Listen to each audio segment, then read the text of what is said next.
इंद्रम वरदंतो ऋणंतो विष्मार्यम अवनंतो रावण। सम्मान्य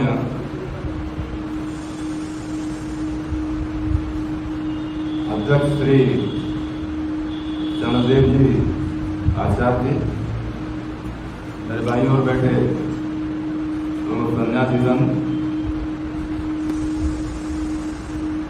सभी सभ्रांत राष्ट्र के शुभ चिंतक सज्जन हो, नौजवान भाई, शहीदों की चिताओं पर लगेंगे हर वर्ष मेले, वतन पर मरने वालों का यही बाकी निशान होगा।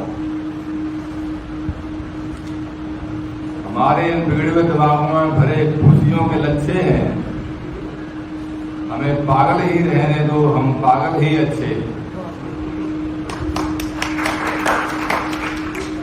परमेश्वर की कृपा से दूसरी बार इस आसमान में आने का अवसर प्राप्त हुआ। पहली बार गुरु जी के नेतृत्व में राजा सभा के कार्यक्रम को लेकर के यहाँ शहीद दिवस मनाया गया था।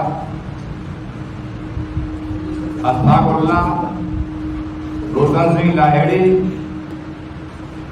राजेंद्र और अस्थाकुल्ला,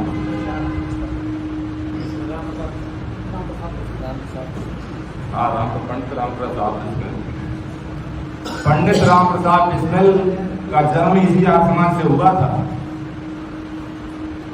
वो कब कह रहे थे कि मेरी आयु तो 28 वर्ष की है। राम प्रसाद बिस्मिल का जन्म इसी आसमान से हुआ था। स्वामी सोमदेव जी का जब वक्तव्य उन्होंने सुना और उनका जब जीवन परिवर्तित हुआ, पिताजी को पता चला बिस्मिल बिगड़ गया है, यह समाज में जाने लगा। एक बार ऐसा हुआ, बिस्मिल घर से निकल रहे थे और पिताजी घर में प्रवेश कर रहे थे। बिस्मिल को जाते हुए देख करके पिताजी ने कहा, कहां जा रहे हो बिस्मिल? आप पिताजी आसमान जा रहा हूं। पिताजी ने कहा, आसमान नहीं छोड़ेगा? मौन हो गए। भूलता नहीं, आसमान छोड़ेगा या नहीं छोड़ेगा? बात सुनो, या तो आसमान को छोड़ दो या घर को छोड़ दो। जानते हो उस महान आत्मा का उत्तर क्या था? छोड़ दिया पिताजी। क्या छोड़ दिया? आपका घर छोड़ दिया। और उस दिन से यही आसमान उनका घर बन गया। ये वो समाज है जहां पर क्रांतिकारी शरण लेते थे, यहां से योजना बनती थी। और उस पवित्र समाज में आज एक ऐतिहासिक कार्यक्रम आपने यहां संपन्न कराया है। आप सभी साधुवाद के पात्र हैं, धन्यवाद के पात्र हैं। जहां बहुत बड़ी अंधेरी रात हो, वहां जुगनू का उजाला, वो भी क्षण मात्र के लिए, पर जुगनू का तो स्वभाव है। ऐसा ही हम लेकर के चले हैं, ऐसा ही हम भी कुछ लेकर के चले हैं। जहां पर विश्व की राजनीति समस्त विश्व के लिए दिग्भ्रमित कर रही है, वहीं मैथिली स्वामीदान का कहना है, वेद सब सत्य विद्याओं का पुस्तक है। वेद का पढ़ना, पढ़ाना, सुनना, सुनाना सब आर्यों का परम धर्म है। सारी विद्याएं हैं। मैंने कल आपसे चर्चा की थी, भारत का अतीत, वर्तमान, भविष्य 450 वर्ष का ग्रंथ है। ये सब चर्चा उसके अंदर आपको ये भी मिल जाएगी। वेद में क्या विद्या है? राजधर्म ऋण राजाणा विदुषे पुलुणी पर विश्राम भूषक सदांत। सत्या प्रकाश के 6वें समोल्लास में ऋग्वेद का प्रमाण देकर के महर्षि स्वामीनारायण ने राजधर्म पर बहुत बड़ा कार्यक्रम प्रस्तुत किया और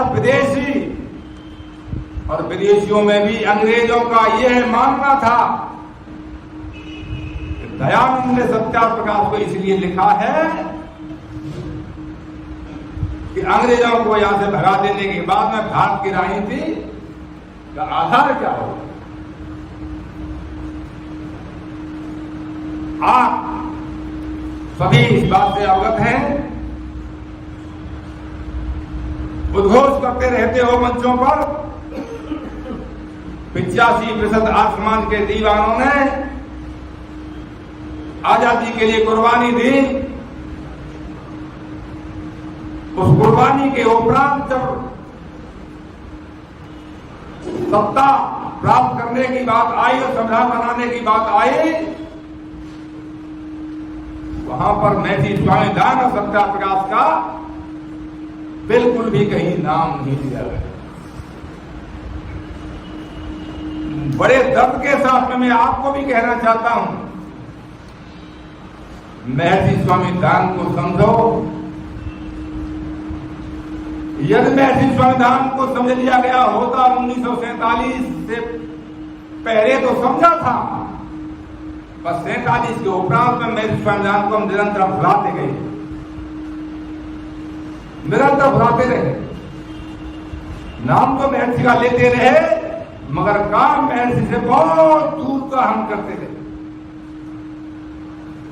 राजा सभा का जो कार्यक्रम है, जो आज समाज से बिल्कुल अछूता कार्यक्रम है, उस कार्यक्रम को लेकर के हम जुगनू की उस प्रकार की चिंगारी के रूप में इस आज समाज में यहां पर हम प्रस्तुत हैं। परमेश्वर से कामना करते हैं यह प्रकाश की किरण आगे फैले और विश्व के लिए प्रेरणा स्रोत बने। इसके लिए वेद और वैदिक वाङ्मय में सारी समस्याओं का समाधान है, बशर्ते कि हम उनका अध्ययन करें। वर्तमान राजनीति के पास समाधान नहीं है। 1936 में भारत अधिनियम जो अंग्रेजों ने बनाया था, भारत को आगे तक गुलाम बनाए रखने के लिए, उसी को आज संविधान के रूप में हम ढो रहे हैं।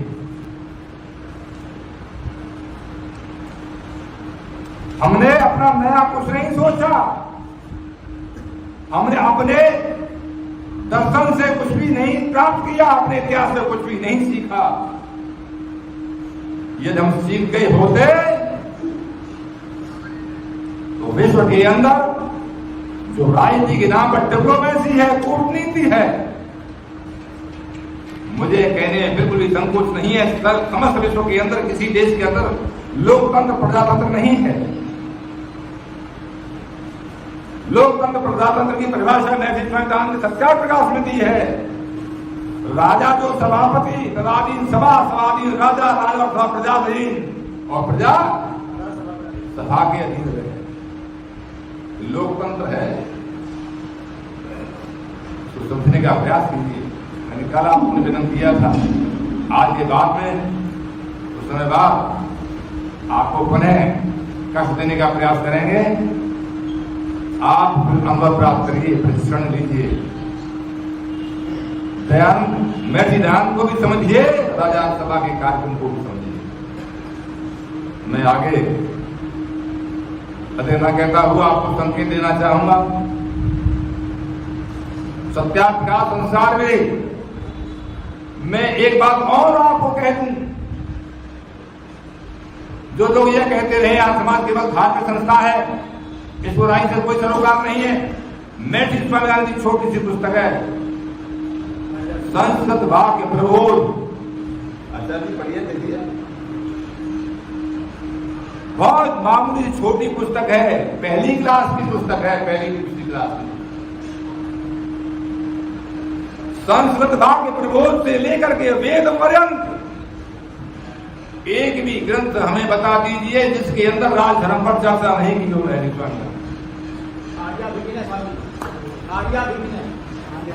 वो कोई भी है, राजा विनय तो वो ग्रंथ है जिसका आसमान के लोग नाम तक नहीं जानते। मुझ उपरंता देने वाले कौन से बताया? पंडित चंद्रशेखर आजाद जब तक एक मंत्र का पाठ नहीं कर लेते थे तब तक भोजन नहीं करते थे। उनके बलिदान के लिए जो प्रयास हो बनी आर्या विनय, और केवल उन्हीं के लिए नहीं, न जाने कितने कितने शहीदों के लिए आर्या विनय प्रेरणा का स्रोत बनी। वहां पर राजनीतिक दर्शन देते हुए लिखा है मैथी ने, और यही था पूर्व काल में। पूर्व काल में भी यही था कि कहीं यदि विवाद होता था, विवाद को सुलझाने के लिए एक परिषद बनाई जाती थी। मैथी मनु का उदाहरण दे करके मैथी स्वयंदान लिखते हैं, सत्याग्रह प्रकाश में भी लिखते हैं और संस्कार विधि में भी। दशवरा परिषद और कम से कम त्रिवरा परिषद। यदि हमारे सामदेश के संविधान में त्रिवरा परिषद होती आचार्य, तो केस कोर्ट में बोलो, केस कोर्ट में नहीं जाता और उस जज की लटान नहीं सुनने को मिलती।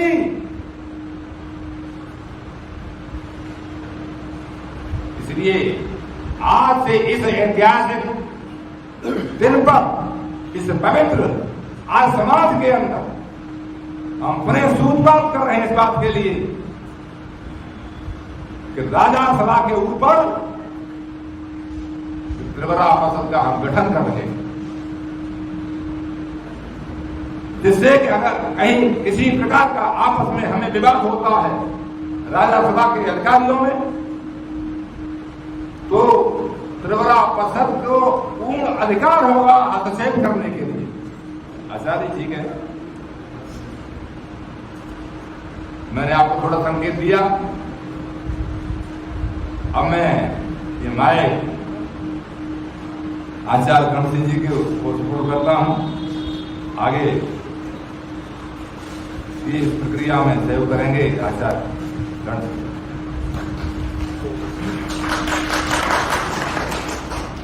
सभी आर्य मानवों, अभी आपने स्वामी जी को सुना और उन्होंने राम प्रसाद बिस्मिल के जीवन की घटना सुनाई। उसी में एक घटना और भी जो उनके महत्व को बढ़ाती है। उसी समय इसी आर्य समाज में एक शास्त्रार्थ हुआ था, और वो शास्त्रार्थ पौराणिकों के और आर्य समाजों के बीच में था। और उसमें आचार्य सोमदेव जो उनके गुरु थे राम प्रसाद बिस्मिल के, जिनका व्याख्यान सुनकर के वो गदगद हुए। और फिर यहाँ से वो शास्त्रार्थ करने के बाद आचार्य सोमदेव जी मुंबई गए थे। मुंबई में मौलाना अब्दुल कलाम आजाद, उनके बड़े भाई, वह आचार्य सोमदेव के इतने परम भक्त बन गए थे कि जब वहां मुंबई में जो कट्टरवादी सोच के मौलाना और इस प्रकार के व्यक्ति थे, आचार्य सोमदेव पर उन्होंने प्रहार किया और उन्हें मारने का षड्यंत्र रचने लगे, तब आचार्य सोमदेव को बम्बई के आर्य समाज के अधिकारियों ने कहा कि आप मुंबई छोड़ दो, क्योंकि उस समय एक विद्वान का जाना एक बहुत बड़ी क्षति मानी जा रही थी। और उस समय राष्ट्रीय आंदोलन चल रहा था अंग्रेज सरकार के विरुद्ध। तो इतिहास बताता है कि जिस समय ये सूचना आचार्य सोमदेव के मुंबई छोड़ने की मौलाना अब्दुल कलाम के बड़े भाई को मिली, तो उन्होंने उनसे निवेदन किया कि आप मुंबई छोड़ करके मत से। आचार्य सोमदेव जी ने अपनी आत्मकथा में इसका वर्णन किया है और उन्होंने लिखा कि जैसे ही मुझे इस घटना पर कभी कभी रोना आता है कि मैं वहां से मुंबई छोड़ करके अपने प्राणों की रक्षा करने आया था, लेकिन मौलाना अब्दुल कलाम के बड़े भाई ने आत्महत्या कर दी कि आचार्य सोमदेव जी यहाँ से चले। राष्ट्रीय आंदोलन में वो भी उस समय उनके साथ प्रखर थे। दूसरा, जब वो शास्त्रार्थ यहाँ संपन्न हो गया था तो रामप्रसाद बिस्मिल के पिता ने कहा कि बिस्मिल, रामप्रसाद, आर्य समाज आज हार गया है, अब तो तुम आर्य समाज नहीं जाओगे। ये रामप्रसाद को उन्होंने चिढ़ाने के लिए और आर्य समाज छुड़वाने के लिए उनका एक तरह से एक कोई उपाय था कि जिससे मेरा बेटा आर्य समाज से अलग हो जाए और अपने परिवार के कार्य में लग जाए। लेकिन रामप्रसाद ने उत्तर देते बड़ी विनम्रता से कहा कि पिताजी, आर्य समाज तो कभी हार ही नहीं सकता, क्योंकि आर्य समाज वेद के सिद्धांत पर है और वेद सत्य है, इसलिए आर्य समाज कभी हार ही नहीं सकता। ये बात बहुत महत्व की बात है। और उसी समय उन्होंने, यानी कि अशफाकुल्लाह खां जो विधर्मी था और उनका मित्र था, अपने मित्र के मित्रत्व भाव में उन्हें संरक्षण दे करके वैदिक धर्मी बनाकर इस आजादी की बलिगली पर उसे चढ़ने के लिए इतना प्रेरित कर दिया कि वह भी अपने पिता और माता के कहने पर भी तस से मस नहीं हुआ। अशफाकुल्लाह खां के जीवन की भी घटना है। उसने रामप्रसाद बिस्मिल ने कहा, जब उनसे घर वालों ने, रिश्तेदारों ने और ने सबने माफीनामे की बात आई तो रामप्रसाद बिस्मिल ने तो मना कर दिया था कि मैं माफीनामा नहीं लिखूंगा। ठाकुर रोशन सिंह ने मना कर दिया, मैं नहीं माफीनामा नहीं लिखूंगा। राजेंद्र लाइडी ने भी कर दिया। लेकिन उधर उनके परिवार की तरफ देखते रामप्रसाद बिस्मिल ने एकांत में अशफाकुल्लाह को बुलाया और कहा कि बंधु, आप इसमें स्वतंत्र हैं, आप इसमें स्वतंत्र हैं। तो अशफाकुल्लाह कहता है कि जब मेरे 3 भाई माफीनामा देने को तैयार नहीं है तो आपका चौथा भाई भी माफीनामा। तो ये जगह, ये आर्य समाज के इतिहास में ही नहीं, राष्ट्रीय स्वाधीनता संग्राम के इतिहास में भी एक बहुत बड़ी भूमिका रखता है, जिसका हम अपने शब्दों में वर्णन नहीं कर सकते। हम उसका कितना वो करें, कितना इस आर्य समाज का योगदान है। तो ऐसी पुण्य भूमि पर ये अधिवेशन हुआ और हम सब इसमें पधारे, ये यहाँ के लोगों के लिए भी गौरव की बात है और हम सब के लिए भी बड़े गौरव की बात है कि हमें भी ऐसे उस कोठरी में जाने का और ठहरने का सौभाग्य मिला जिसमें कभी बड़े महान क्रांतिकारी वहां से बैठ करके इस राष्ट्र की योजना बनाया करते थे। तो निश्चित ही ये धारा आगे बढ़ेगी और क्रांति को प्राप्त होते हुए क्रांति की ज्वाला लेकर के इस व्यवस्था परिवर्तन में एक दिन अपने जनजागरण को बढ़ाती हुई अपने लक्ष्य की ओर बढ़ेगी, ऐसा हमारा मानना है। इसमें निराशा की कोई बात नहीं है। आचार्य चंद्रदेव जी के नेतृत्व में 5 वर्ष में, जिसमें 3 वर्ष कोरोना में, 2.5 वर्ष कोरोना में निकल गए, तो 2.5 वर्ष कोरोना में निकलने के कारण कुछ इज्जत कर रही, लेकिन फिर भी बहुत काम हुआ, जिसमें सबसे पहली बात, हर दल का कार्यालय राजधानी दिल्ली में है, तो ये सबसे महत्वपूर्ण भूमिका थी। पंजीयन कार्यालय कहीं भी रखा जा सकता है, लेकिन प्रधान कार्यालय दिल्ली में होना चाहिए। उसे वहां से स्थानांतरित करके उसका प्रयास पूर्व अध्यक्ष माननीय महेंद्र आर्य जी ने भी किया था और उन्होंने गीता कॉलोनी आर्य समाज को एक बार वहां निवेदन करके उसको कार्यालय बनाने का निवेदन उनसे किया था और एक वहां उन्होंने बैठक भी बुलाई थी। वहां से प्रशिक्षण देने की बात भी आई थी, उसका सब हमने प्रोफार्मा तैयार किया था, लेकिन वो योजना अभी विफल इसलिए हो गई कि वो कार्यालय वहां प्रस्तावित होने के बाद हो नहीं सका, उन्होंने फिर मना कर दिया अधिकारी, तो इसलिए वो विफलता हो गई। तो उसे पुनः जो है आचार्य चंद्रदेव जी के नेतृत्व में वहां दिल्ली में हस्तांतरित किया गया। आजाद जी बैठे हैं, उन्होंने कंप्यूटर के माध्यम से जो हमारे सदस्य इधर उधर बिखरे पड़े थे, कहीं बनाए और उसमें लिखे रजिस्टर में कुछ उनके पास, कुछ उनके पास, कुछ उनके पास, उन्होंने उसे एक सूचीबद्ध किया है। आप अगर आज पूछेंगे कि हमारे गोवा में कितने सदस्य हैं, नागालैंड में कितने हैं, उत्तर प्रदेश में कितने हैं और कौन से जिले में कितने हैं, तो वो विवरण आपको नेट पर देखने से सुलभता से प्राप्त हो जाएगा। इसमें आजाद जी की विशेष मुख्य भूमिका रही है, क्योंकि उन्होंने इसको जो है विस्तृत करके उसमें बढ़ाया है। तो ये काम कम नहीं है, ये काम बहुत बड़ा काम है। और उन्होंने अपने कुछ ऐसे उसके स्वामी दयानंद पर और श्रद्धानंद पर और जो हमारे उससे संबंधित क्रांतिकारी हैं उन पर उन्होंने एक वो तैयार किया है, जिसे वो अपने कंप्यूटर के माध्यम से इस पर दिखाते हैं। यहाँ वो स्क्रीन नहीं थी, इसलिए आप उसका यहाँ इस प्रकार प्रसारण नहीं हो सकता था, तो वो कभी फिर कभी दिखाया जाएगा। वो भी उनका बहुत अच्छा उन्होंने उपकरण तैयार किया है। वो जगह जगह दिखा करके आप अपने जिलों में उससे जन चेतना की प्रेरणा खड़ी कर सकते हैं। उसकी सीडी बनवा करके उसको जो है पेन ड्राइव में लेकर के आप उसको जो है अपने अपने तरीके से प्रयोग कर सकते हैं। तो ये बहुत बड़ा कदम राजराज सभा ने किया है।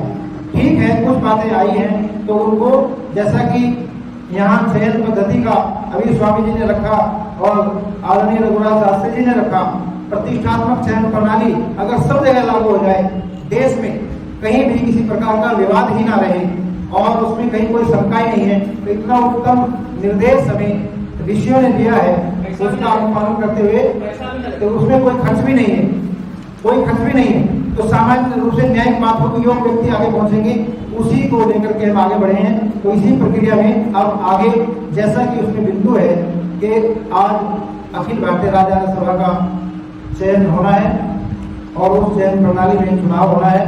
तो चुनाव में यहाँ ऋषि जी वहां लिखते हैं कि त्रिवरा परिषद, जिसमें न्यून से न्यून 3 विद्वान जो वेदों के विद्वान हो वह 3 हो और उनके नियंत्रण में सभा कार्य करे, जैसा वो नीति निर्धारण करेंगे वैसा सभा आगे चलेगी। तो उसके लिए यहाँ मैं त्रिपरिषद के लिए, त्रिवरा परिषद के लिए आचार्य अपने चंद्रदेव जी और अपने स्वामी मोहनदेव जी और अपने स्वामी कोमानंद, इन तीनों का नाम यहाँ प्रस्तावित करता हूँ।